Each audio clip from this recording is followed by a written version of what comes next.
Hi, this is Sean D'Souza, and you're listening to the 3-Month Vacation Podcast. This podcast isn't some magic trick about how to work less. Instead, it's about how to really enjoy the work that you do and to enjoy your vacation time.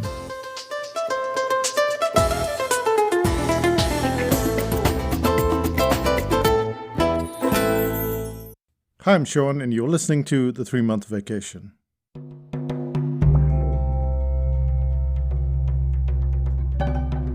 My father ran a secretarial college, and one of his students was a con man.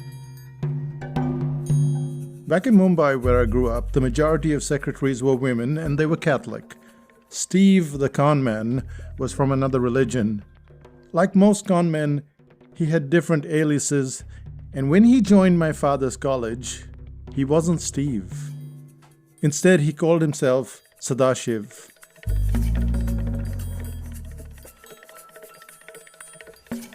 As we were to learn later, this con man was very thorough.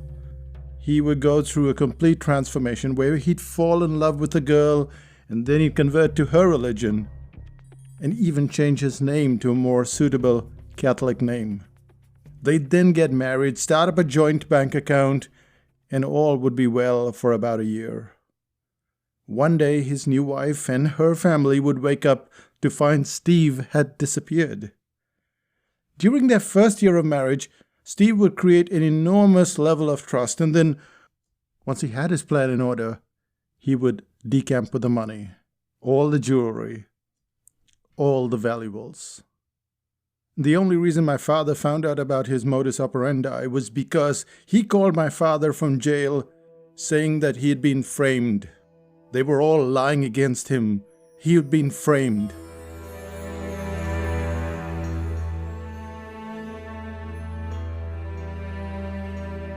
And when my father went to post bail, he was told that Steve or Sadashiv had many aliases. He always used the letter S when coming up with names. And this wasn't his first time in jail. He had been in jail many times before. The story was always the same. He was an impostor and certainly no beginner. You and I are clearly beginners, not imposters. An imposter's sole goal is to be what they're not.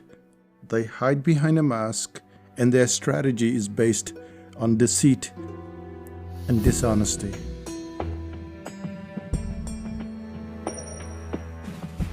Most of us feel like we're imposters, but instead we're just beginners.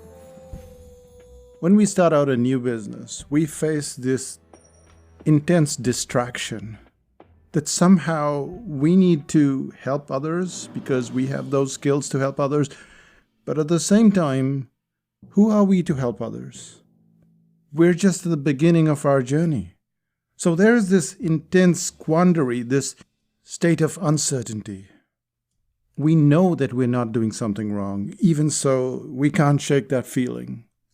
We know we're not being immoral. We know that we're not cheating anyone, but it still feels out of place. Which is just when the term imposter syndrome pops up. It's a feeling, it's not a reality, and it seems almost trivial to haggle over whether we should consider ourselves an imposter or a beginner. But think of the beginners in your life. A couple who've had their first child. Are they imposters or are they beginners? A 10-year-old guiding a 5-year-old across the street. A stranger who sees you lost in the city and steps up to help. All of these people would shun the label of an imposter. But how is it different? When I first moved to Auckland, I got a job in a web design company. And the reason I got the job was because I told the owner that I knew how to create animation in Adobe Flash. Back in the year 2000, Flash was the big whiz-bang software that a lot of web design companies were using for their clients' websites. And I'd studied Flash for a few months before I'd moved to New Zealand. I was also a cartoonist. I'd done a bit of animation. But was I a fraud? Was I misrepresenting myself when I presented that side of my resume? And what does that say about every job that we've ever held? Even if you got a job at some fast food joint, would that make you a fraud, or would that just be someone who was learning the ropes? Most of us are just beginners, and we're afraid of the backlash.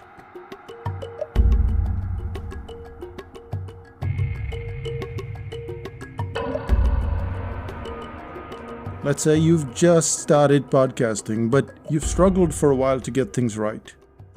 So you're very much a beginner, and then you decide, okay, I've done this bit of podcasting, let me start up a YouTube channel talking about podcasting. It's then that imposter button starts to jiggle in your brain.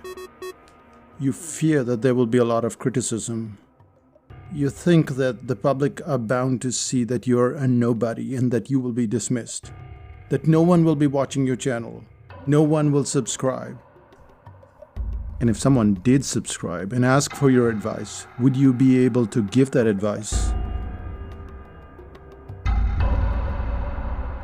In most cases, you could be quite proficient at the task. The average person on the street is not a certified city guide, yet they could do a pretty solid job of not only giving you directions, but even giving you a tour of the city. That parent who's just had a child may feel like they wish they knew a little more, but it doesn't stop them from giving advice, sometimes to parents who've had 2 or 3 children. In every instance, even as beginners, we do an above average job. And in time, if we keep at that particular task, we become less of a beginner and we become more comfortable in our skin. So why is it that we feel like imposters? And is it that phrase that's stopping us from moving ahead? The term imposter feels crude. It almost feels like a crime. Beginner may not sound much better, but at least there isn't that horrid feeling that seems to accompany the concept of an imposter. And if anything, the more we dig deeper into a subject, the more we begin to feel like beginners. When I first started doing my watercolor paintings, I thought I was pretty good. And today, about 2,500 pictures later, I think I have such a long way to go. However, if I let my feelings of being a beginner overpower me, then I'll always feel like no one wants my advice. And there's only one way to get out of this mess, and that is to teach. When you give your knowledge, your time, and your expertise, you'll find that the world is not exactly ready to welcome you with open arms. Nevertheless, a few people, or at least one person, will be more than happy to work with you and to listen to your advice. For some of us, this act of putting our work out is more important than ever because of the way that we've been brought up. Maybe we're always trying to be what our father or our mother or some person in our life expected us to be. Perhaps that deep-rooted need to prove ourselves knocks us back, and it calls you all the time by the name of impostor. It says you're an imposter.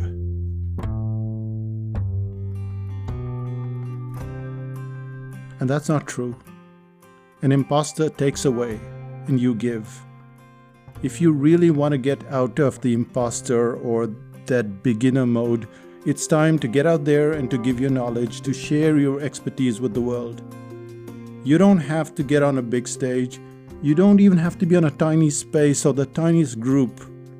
You can just be who you are, helping someone. You don't even have to help someone your own age. You don't have to help adults. You can work with kids, perhaps. But as you go out there and as you help others, you will realize how much you have to give. And in turn, how much you tend to get back.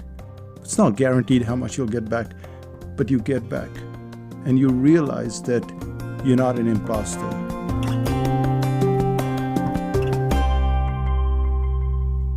That guy in jail, Steve or Sadashiv, whatever his real name was, that was an imposter. So the next time you call yourself an imposter, think of him and reassure yourself that you're not him and will never be. And that brings us to the end of this podcast. Let's find out what's happening in psychotactics land.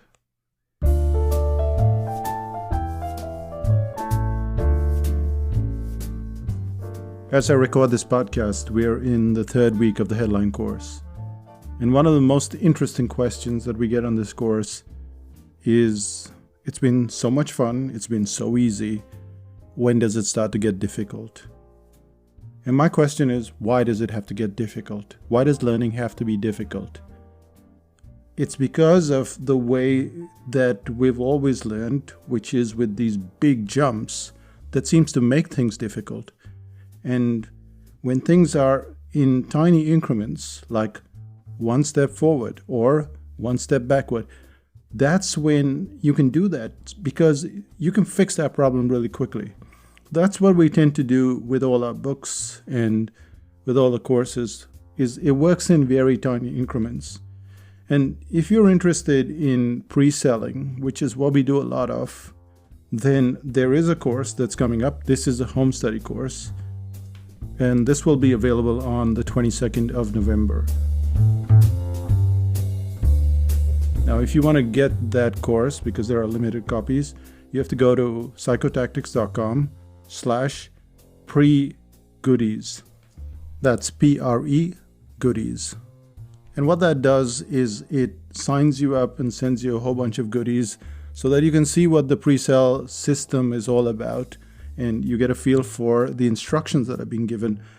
But then it also puts you on the waiting list so that when the product is available, you'll be notified. So that's psychotactics.com/pre-goodies, and that's for the 22nd of November. And that's pretty much getting us to the end of 2019, which is why Renuka and I sat down a couple of weeks ago and we started mapping out 2020 and 2021.